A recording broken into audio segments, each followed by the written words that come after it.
last night in my dreams, walking the streets of some old ghost town. I tried to believe in God and James Dean, but Hollywood sold out. Saw all of the saints lock up the gates I could not enter. Walked into the flames, called out your name, but there was no answer. And now I know my heart is a ghost town. The Weekend Warrior Roundup is upon us again, ladies and gentlemen.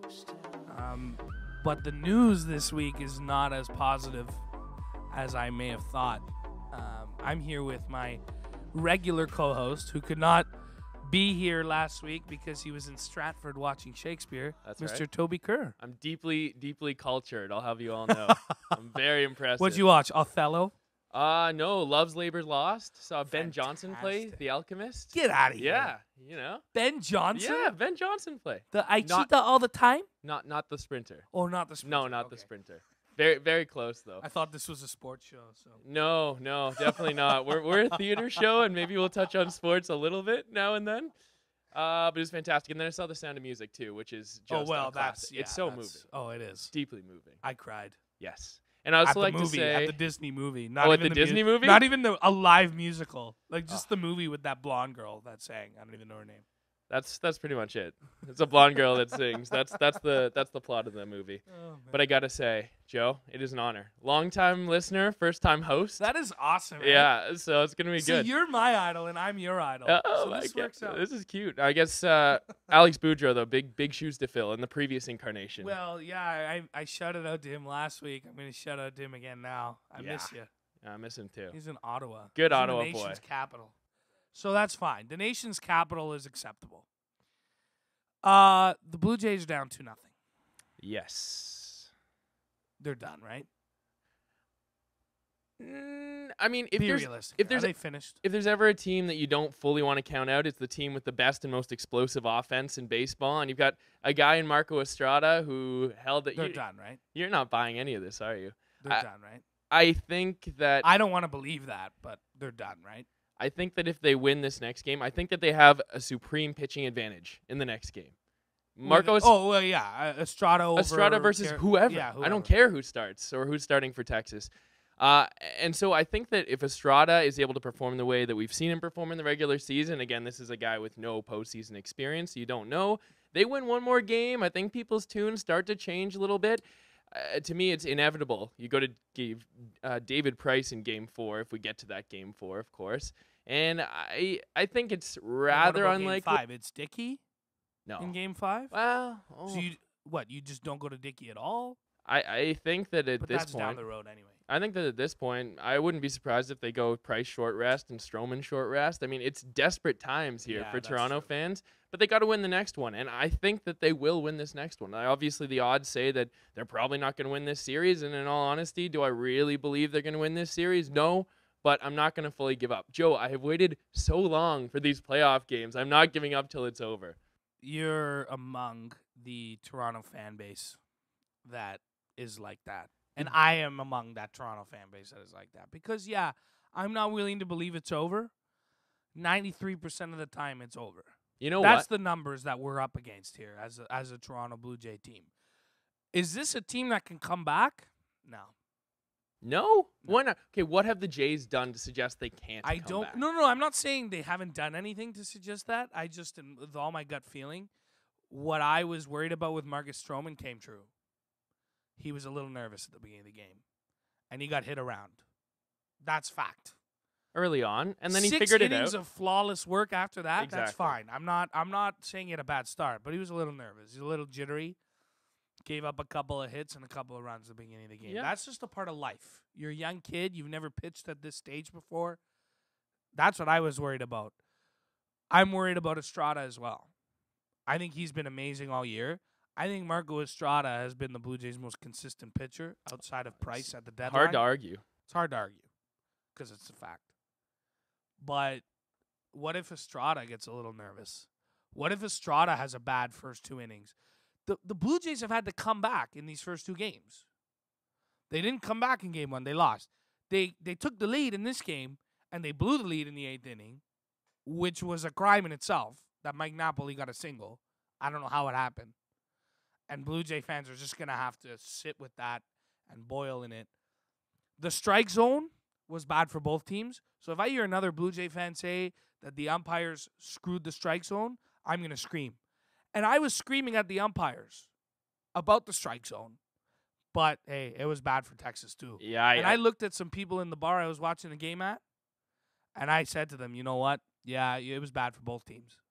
Yeah, there's no doubt about that. I think there's almost no circumstances where you can actually blame the umpires as a professional hitter. I remember when Brett Laurie got called out on those 2 strikes that were like a foot outside the zone because he ticked off the ump. That is classless in my mind, and that's where you can somewhat blame the umpire, though Laurie. That's fair. Brought on himself. But that's the kind of very unique situation where I think that the ump even comes into the decision. Well, thank goodness Joe West is not doing the playoffs this year. Yeah. And kudos to the MLB on that. He's one of the most senior guys, but he's also one of the worst behind Angel Hernandez, maybe. Well, yeah. Anyways, we won't go there. Yeah. What I will say is that there was a very controversial play in the 14th inning, the top of the 14th. Rufnid Odor, however you want to say his name, slid into second base. I believe was it a strikeout or was it a ground ball? I don't remember the situation. Oh no, it was a stolen base, I think. He advanced to second base. His foot came off the bag.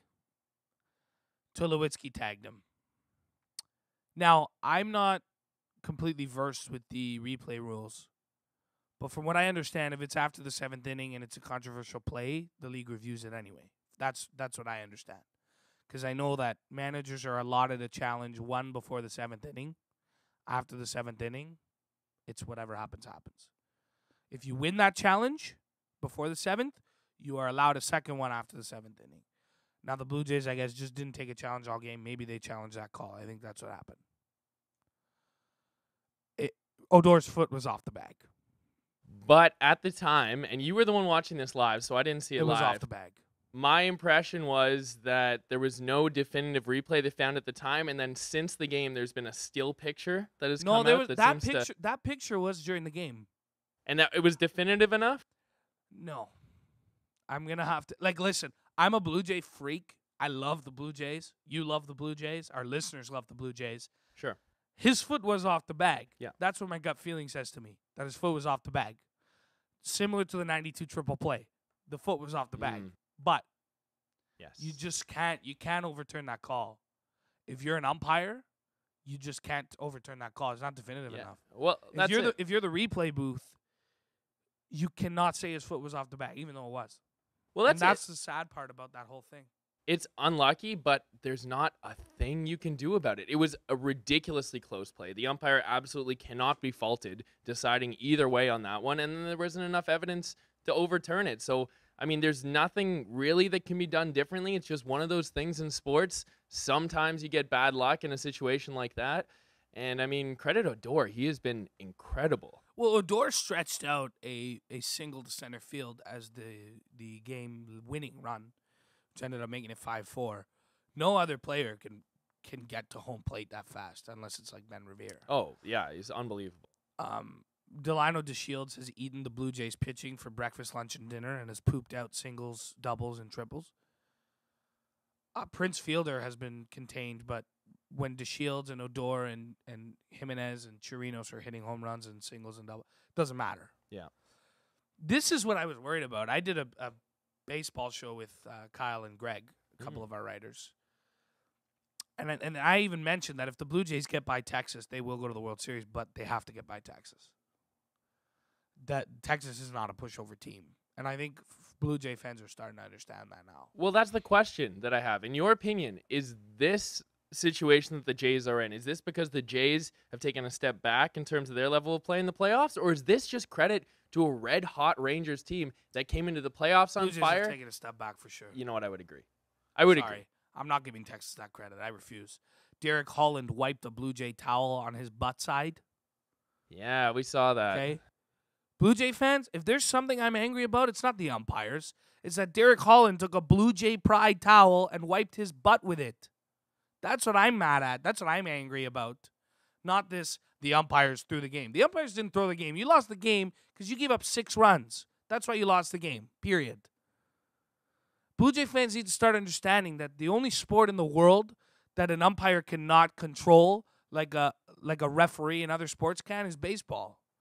You lose the game because either of bad pitching or you're not hitting the ball. That's why you lose the game. There was an error early on in the game that Texas scored a run on. That's why you lost the game. You lost the game because in the 8th inning, you were up 4-3. You gave up a single to make it 4-4. That's why you lost the game, not because of the umpires. Again, we go back to this. Derek Holland wiped his ass, and I will say ass because ass means donkey, and that's not a swear word. Derek Holland wiped it with a Blue Jay towel. Am I giving Texas credit? No. David Price pitched a dud in game 1, period. A dud. An absolute horrible game. There's nothing about David Price's start that was positive. He had less than 6 strikeouts in 6 innings. And he struck out the side in the second, too. Yeah. It was an awful game. Marcus Stroman, amazing game. Bullpen blew it.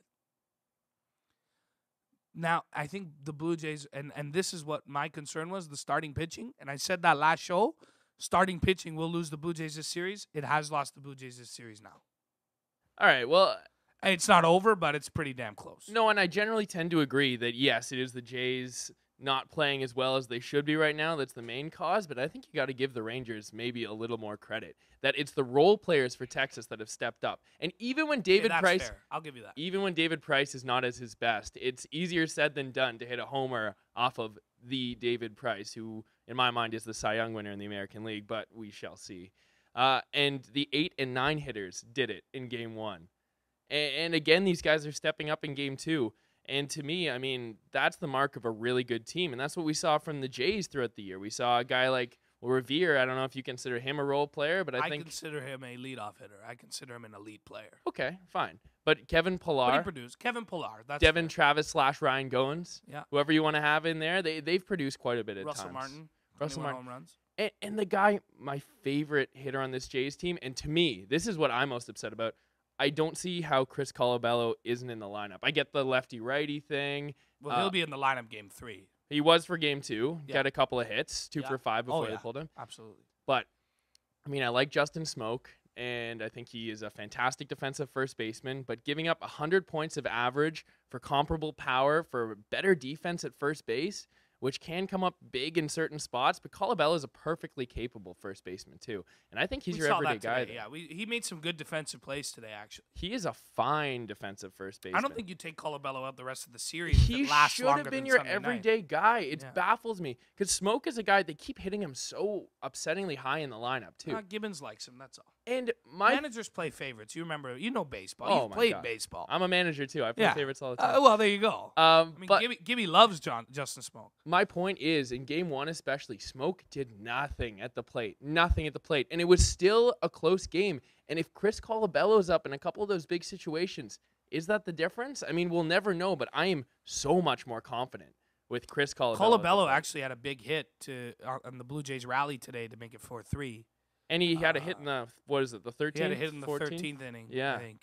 Where they pinch ran him for Pompey. Yeah, because in the 14th inning, it was Russell Martin who got hit by the pitch. That was it. You know who I'm crediting? Not Texas's role players, their bullpen. Yes, and they have a fantastic young bullpen. The Texas bullpen has completely made the Blue Jay offense look stupid. But I the feel best like offense in baseball. Sure. They have completely contained the best offense in baseball. Jake Diekman is hitting 100 every pitch. Jake Diekman. The quiet addition. Sam Dyson gave up a couple hits, recovered. This is today I'm talking about. Yeah. Keone Kella gives up a home run to Bautista yesterday. I love that guy. He's a rookie. Yeah, he gives up a home run to Bautista game 1. Yeah. Game 2 comes in, strikes out Bautista, gets into a yelling match with Donaldson. The bench is clear. Okay. Comes back, pitches almost an immaculate inning. Okay. This Texas bullpen is the reason the Blue Jays are down 0-2. You know what? And I agree. And the thing that especially surprises me about this Texas bullpen is I came in thinking, oh, like they got a good bullpen. Like think about Sean Tollison, think about Tanner Shepard. And then it's the guys like Kayla and Dyson coming in for the save in the first game, and they looked fantastic. So I feel like part of it too is Jeff Bannister being one step ahead of all of us. And I don't think Gibby has by any means lost the Jays this series. He's maybe not even cost them anything. It's debatably the LaTroy Hawkins decision over Liam Hendricks today. Hindsight's 2020. Yeah. But I think Jeff Bannister, who may well be American League Manager of the Year, like Jeff Bannister a lot. has been unbelievable. Except unless you're a ball boy, in which case you don't like Jeff Bannister. Did you see I'm that? not a ball boy, but that was Did you funny. see him? Yeah, I thought that was hilarious. I thought it was really funny. Kind of a dick move. Well, yeah, to that point. Listen, I'm concerned if I'm a Blue Jay fan. I think this was the year that Bautista or Edwin could really live out that dream of winning a World Series. I'm not saying the Blue Jays will never contend again. That's not what I'm saying at all. They have a very bright future. But is that future with or without Jose or Edwin? The everyone's talking about the probability is it's one of them, one or the other. It is one or the other. It's not the probability. It is one or the other. Because Bautista will get $1 gazillion from someone. Yeah. Because Bautista, like I said on the previous show 100 times, Bautista has hit the second most home runs since 2010 outside of Miguel Cabrera. Bautista's an elite level hitter. No doubt. Edwin, a little younger, couple years. You flip him for prospects, you flip Jose for prospects, or you just let one of them walk. Who knows? We don't need to decide. That's a conversation we don't need to have right now. My point is, this was the year that maybe both of them could do it together. Next year, there's a lot of questions within the rotation. There's a lot of questions in the Blue Jay lineup. Do they could repeat this kind of year next year? Do they win 93 to 97 games? Who knows? Well, the reality to me is Edwin and Jose aren't that important anymore. You know what I mean? This is Donaldson's show. This is Tulowitzki's show. This is Stroman's show now. To me, I think they're the complementary pieces in some ways. 79 home runs between the two. Oh my goodness, fantastic complementary people. But if you had to look at I the would most center my team around those two guys. But they're not. But they're anymore. older. And I know we they're did. not. I know. We did for years. But now that you have younger, better options, honestly, Josh Donaldson is just better. Tulowitzki's been atrocious at the plate. I know, but I think we all expect he's gonna like approach a 197 average. If he approaches his career norms. But he hasn't in a Blue Jay uniform, period. He's hit 195 as a Blue Jay. In a relatively small sample size. I understand. A third of a season. But they're down 2-0 now. Yes. In the playoffs. But we're talking about the future because you're like, this is the year for the Jays. Right. I think well, they should be I'm at not least saying for the Jays. I'm saying this is the year that maybe Bautista and Edwin together could have won a World Series. And I think that sentimentally that would have been amazing. Yeah. And I think Jays fans would have loved that. But if you're looking at the future of the franchise, love those two guys. Got to thank them for everything they've done. Absolutely. They're not in it. And if they're there beyond next season, then it will be as complimentary. Fine. They're part of the very, like, the core of the team for sure. But that's only for the next year or two. And the focus has to be on Tulo, on Donaldson, on, I don't know, Travis Goins, whatever you want. Travis Goins for sure, Tulowitzki. A lot of people would put Kevin Pillar in that discussion. I think this season for Kevin Pillar is an anomaly, personally. I don't think he will ever repeat this. So many flaws offensively. Yeah, and but even defensively has been ridiculous. And I think that's why we've been able to overlook it, because we've gotten our offense from everyone else. And he's been ridiculously good for short stretches of offensively as well. But then you see him look just terrible on some breaking balls and just swinging out of his shoes at the wrong time, making horrendous mistakes on the base paths. And I like Kevin Pillar. I do. But I don't nearly put him in the same conversation as any of those other guys. No, me neither. Absolutely not. Before we get into hockey and before the Leaf fans get their fix of Leaf coverage. Go around the other series quick? No, I don't even want to. Oh, okay. I think it's bad luck. I just want to talk about the Blue Jays. Bad luck? After you've declared the Blue Jays dead already? Well, I still think they are. But I could be completely wrong. The Blue Jays could come back, win 3-2. There could be pandemonium in this city, and that would be beautiful. Yeah, it would. And I would be at the forefront of that love. Uh-huh. Because you know I'm a Dodger fan. I'm an outspoken Dodger fan. I'm an outspoken Jay fan. I have my jerseys. I wear both of them very frequently. You're rocking the nice Team Canada. I'm rocking the Team Canada Donaldson jersey not today. Team Canada, you know, yeah. because I went to watch the Jays game. The Dodgers are actually playing now. They've been playing for an hour. I'm not going to tell you what's going on because I don't want to jinx anything. I've just been looking at my phone. when I think about the Blue Jays, I think about a team that captures a lot of bandwagon jumping fans. I think it's a team that captures diehards. I think it's a team that captures a father-son bond. The amount of father-son duos I know that went to the game today is remarkable. And you think that's specific to the Blue Jays? No. But I think for all Toronto teams, I think it's the most. Well, all the other Toronto teams the are most. brutal. No, I understand. But I think this is the team that has the makeup to win a championship in a very short period of time. They are the closest to a championship out of every Toronto team. Oh, no But doubt. I think the sport of baseball with that father-son bond, I think with the Blue Jays, that's why I want them to see them win. I want to see them win more than any other Toronto team. Because I had that father-son bond growing up. You probably had it with your dad. You've probably been to a lot of Jays games with your dad. Oh, yeah. You know, my dad caught a ball for me. It's all tears. It's cute, Yeah. right? Everybody listening. Oh, that's so cute, right? No, but seriously, I want this Blue Jay team to win. Will it happen? No. Not this year. Be honest with me, Toby. Yeah. Do you really think they're winning 3 games in a row here? Probably not, but I'm not going to give up yet. I'm not going to declare them Neither dead. am I. Like I said, I want it to happen. Yeah. But is it going to? Probably not, but Okay. I don't know. If any team can do it, it's the Jays. I expect them to win Game 3. I'll tell you that. But will we Fine. beat both Gallardo and Hamels following? If That's it is tough. those two, or at least Gallardo. Well, I mean, it'll be Gallardo. yeah. Right. So I don't know. No. And I agree. And in the end, I think we're all just such desperate, beaten Toronto sports fans. We want somebody to win so badly, and I know I'm in that category. I would take any of them, but yes, you and I. Well, me anyway. I'm a baseball guy first, so nothing I'd rather see than the Jays. I would say baseball and soccer first. But yeah. On that depressing note, no, I'm kidding. On that note, the Leafs lost 4-0 to the Detroit Red Wings. They also lost, I think, 3-1 to the Montreal Canadiens. Yep, 3-1 to the Montreal Canadiens. The Leafs are finally rebuilding. I do not declare myself a Leaf fan anymore. I've completely jumped off the Leaf train. Have you jumped on another train? Or are you just No, between trains? I shouldn't say I have jumped on the Red Wing train, but I really have followed the Detroit Red Wings since Steve Yzerman. Always have, always loved them. Mm-hmm. But I don't know if I would go as far as saying I'm a diehard, but I do love the Detroit Red Wings. Sure. I do like watching them play hockey. I think they're a great organization. Having said that, the Toronto Maple Leafs, while I was a fan, and while you are a fan, and while a lot of people are fans, did not do this, did not rebuild the proper way, did not shoot for last. There's something to be said in hockey about drafting high.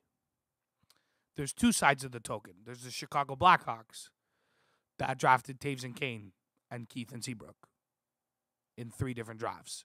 Then there's the Edmonton Oilers, who drafted 1, 3, 4, 6, and 1, whatever their picks were over the last 4 years, 5 years. It's more like 1, 1, 1, 1, 1. Whatever 1, it is. 1. It feels like 1, 1, 1. Yeah, 1. yeah. It's not, but it feels like Close. I still believe that Edmonton's an anomaly. I think the teams that draft that high all the time end up winning, like Pittsburgh and Chicago. And the Red Wings, to a certain extent, were never that high, but, top 10 picks once or twice, where they were able to get guys like Shanahan. And, not Shanahan. Shanahan came from New Jersey. Guys like Fedorov, Mm-hmm. Larionov, Chris Chelios, perfect example. Dominic Hasek they trade for, right, during a draft. Mm-hmm. Anyway, the point is, I always believe that drafting high is the proper way. I think the Toronto Maple Leafs have finally figured that out. They were able to dump Phil Kessel last offseason, or this offseason, this past one. I do not feel they won that trade in any way, but I think their hands were tied, and Kessel was branded as a player with attitude around the league, and he was branded as a player that didn't care. Whether that was true or not, I didn't think it was true. I think Kessel is one of the elite talents in hockey, and I think Kessel will break 50 goals this year. I'm going to go out and say that. He's playing with the best center in hockey, top 5 centers in hockey. I shouldn't say Sid is the best anymore, but he's definitely damn up there. You don't think Sidney Crosby's the best center in hockey? I think he is, but a lot of people would disagree with that. I think know. he is. I love Sid. I'm a Sid fan. I'm an advocate of Sidney Crosby. Yeah. I think he's a horrible person to the referees. I think he's very whiny. Okay. He's very similar to LeBron James in that way. Like, where's my call? Give me my, I want my way kind of thing. But they deserve to be that way because they are the best at what they do. Don't you think they've both, especially Sid, got a lot better? Absolutely. About that? Absolutely. Yeah. LeBron hasn't at all. LeBron is the worst with that. I love LeBron James, but he is the worst with referees. Okay. He's very complacent with complacent. He complains a lot. Opposite of that. Yeah, opposite of that. He complains a lot to referees. Yeah. But he deserves to because he's the best at what he does. Yeah.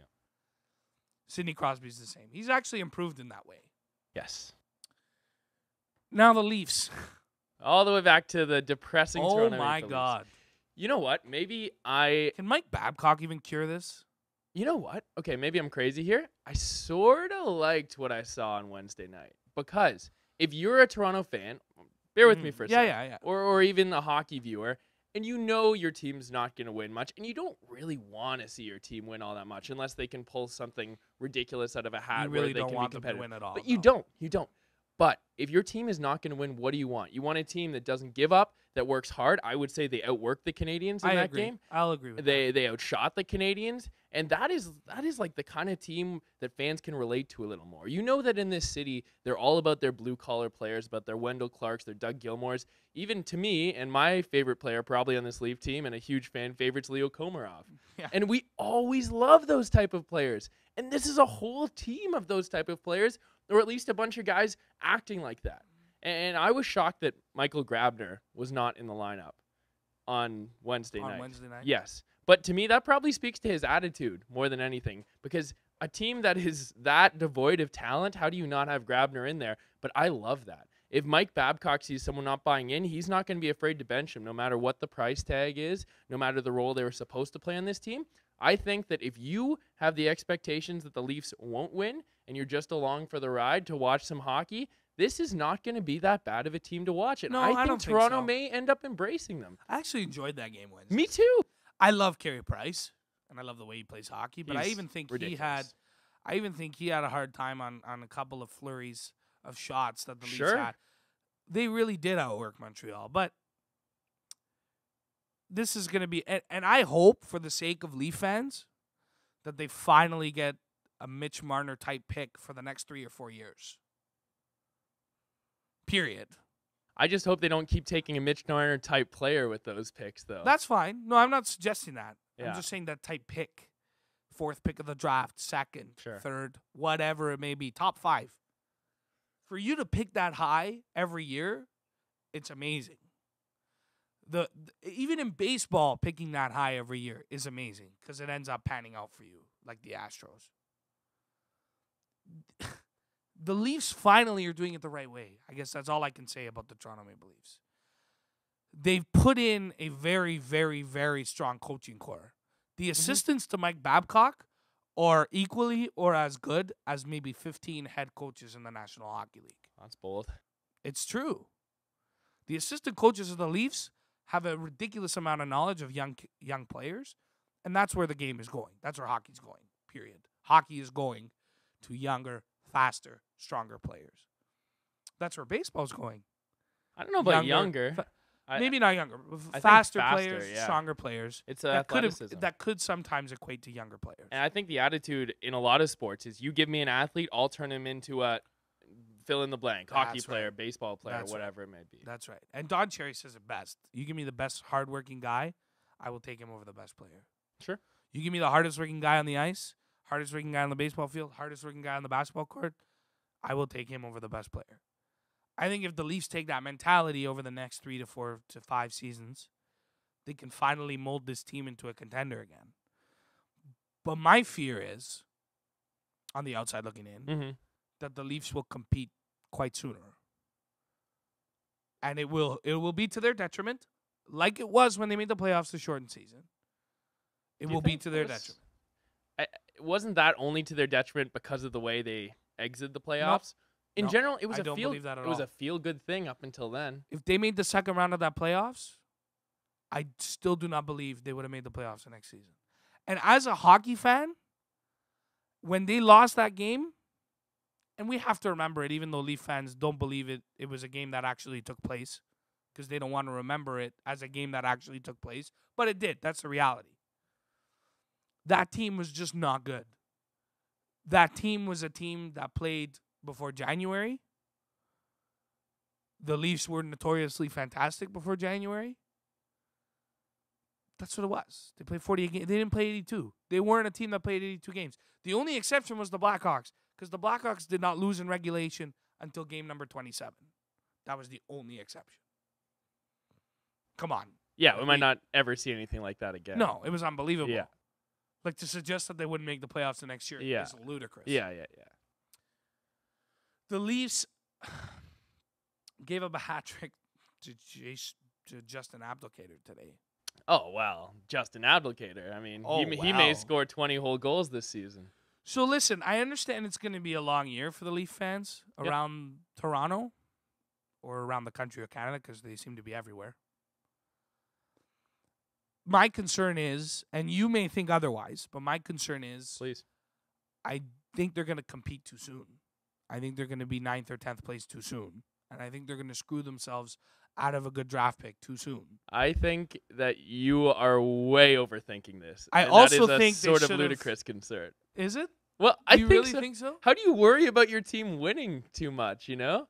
Like I feel like what you do is you put the best coaches, You need to draft high. you put the best people in place around these players, and you add as many young players as you can, and you win when you win. And maybe there's going to be an awkward transition season where some young players are developing, but the rest aren't, and they ruin their draft pick but don't quite make it.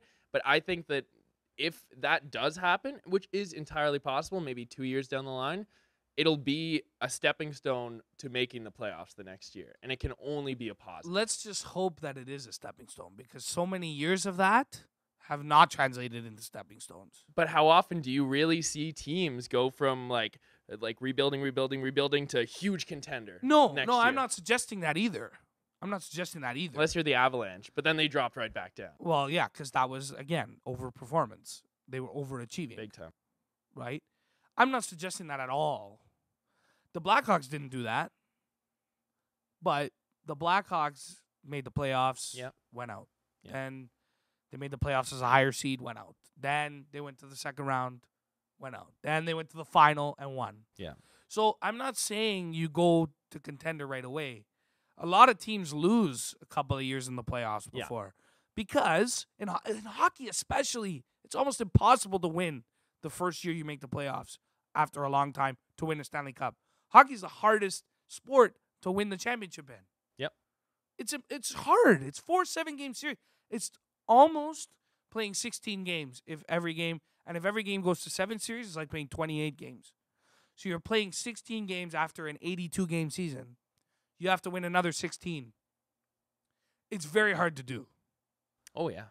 You essentially have to go 16-12 in 28 games.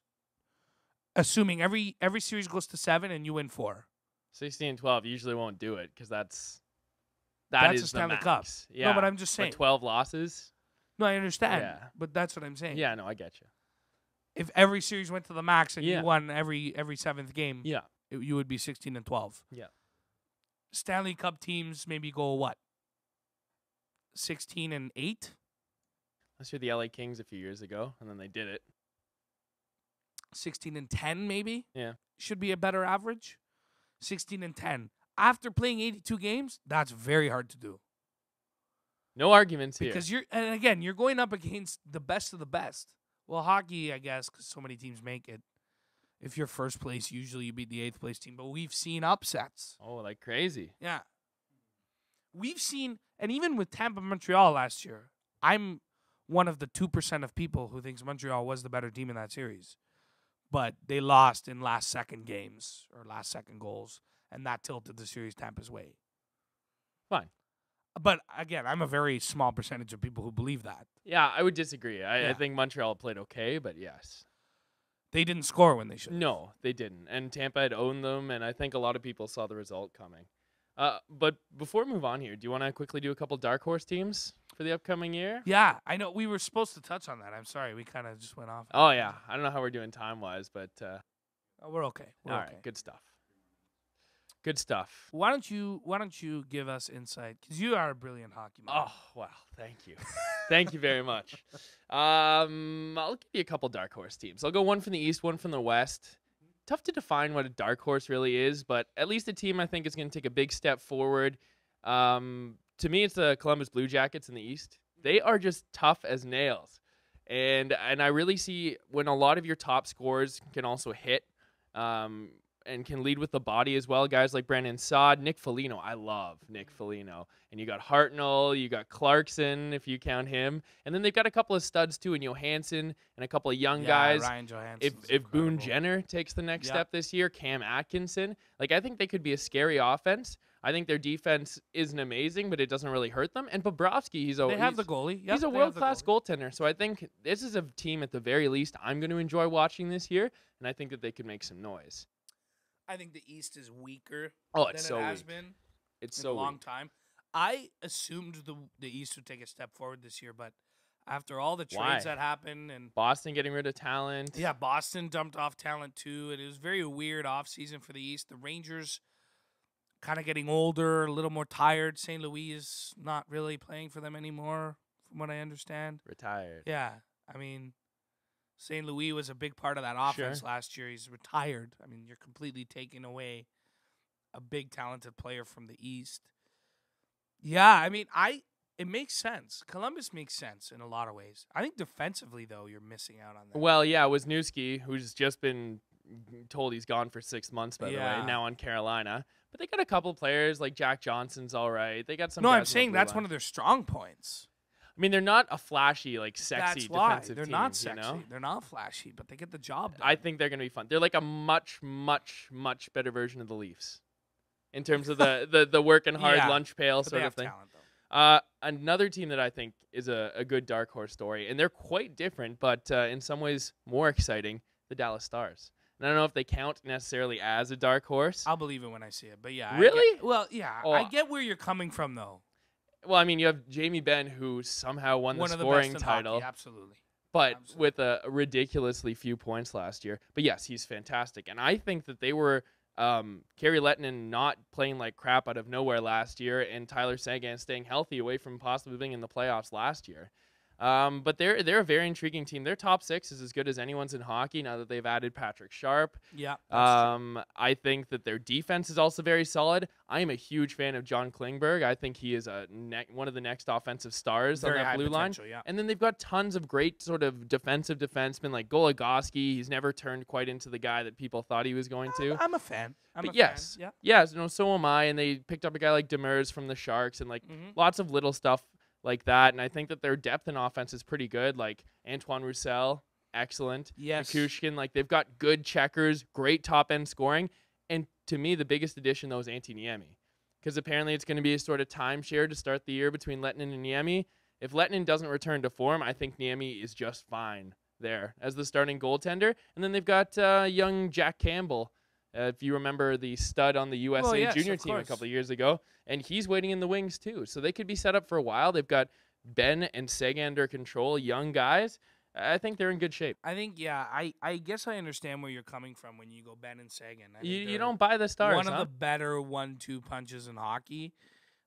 Patrick Sharp, to me, was a very, very big addition. Spezza, Hemsky. I guess my concern with the Dallas Stars is that they've had these teams minus Sharp. Sharp's the only exception. But the rest of these players were there the last 2 seasons. And they really didn't perform. They finished actually quite low in the standings. But Kerry Lettinen had a really bad year last year. I guess if you think Antti Niemi can produce at a high level to bring this team to the playoffs, then I will agree with you. But the Dallas Stars are Shut similar up the to Penguins Dodgers in the to me. first game. The Dodgers in the playoffs cannot beat St. Louis. I will believe they can beat St. Louis when I see them beat St. Louis. That's fair. I will believe Dallas will make the playoffs when they make the playoffs.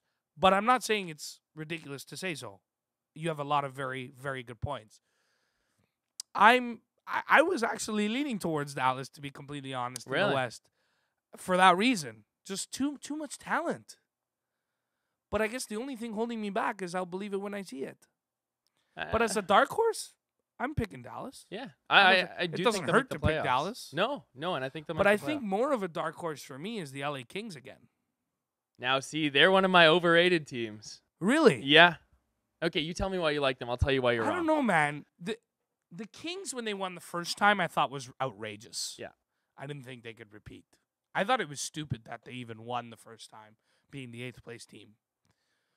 But they got production from a lot of guys that no one really expected. But their strongest point was down the middle. And that down the middle is probably even better now.